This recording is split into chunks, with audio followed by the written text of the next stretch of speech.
हाँ रेडी हाँ ચોથી સાહેબ એક ગેસ રિફિલિંગનું કૌભાંડ જે પકડાયું છે એ રીતે આ લોકો કરતા હતા અને આની અંદર કોણ કોણ સંડોવાયેલા છે એજન્સી પર સંડોવાયેલી છે કે जी जी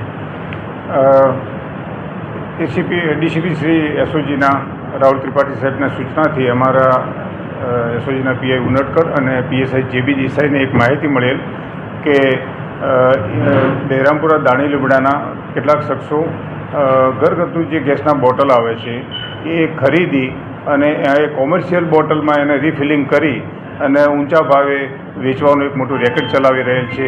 જે માહિતી આધારે અમારી ટીમે ત્યાં રેડ કરી કુલ 65 ગેસ ભરેલા બોટલ સાથે 2 શખ્સોની ધરપકડ કરવામાં આવેલી, જેમાં જગદીશભાઈ ઉર્ફે ઝાલા બાબુભાઈ મકવાણા તથા ગણપત ઉર્ફે કલાભાઈ પરમાર આ બંને શખ્સો મળી આવેલ, જેને વિરુદ્ધમાં ગુનો દાખલ કરી ધરપકડ કરી અને કાર્યવાહી કરવામાં આવેલ છે.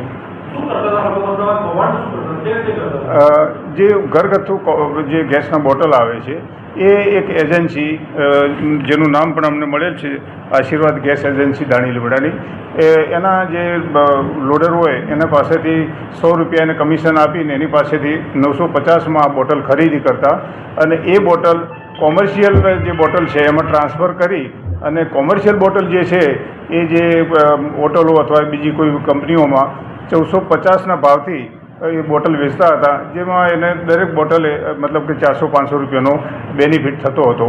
આ કોઈપણ લાયસન્સ વગર, કોઈપણ પરમિટ વગર આ ગેરકાયદેસર રિફિલિંગનું કામ કરતા હોય તેમના વિરુદ્ધમાં કાયદેસરની કાર્યવાહી કરવામાં આવેલી છે.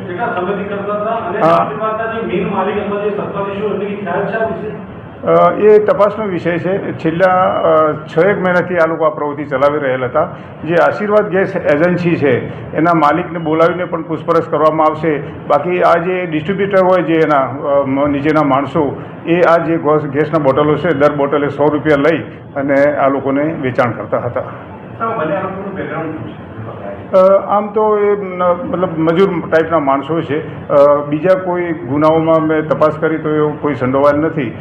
પોતાના આર્થિક લાભ માટે આ પ્રવૃત્તિ કરતા હોય એવી મતલબ શક્યતા છે. હા, નામ કીધા નામ કીધા.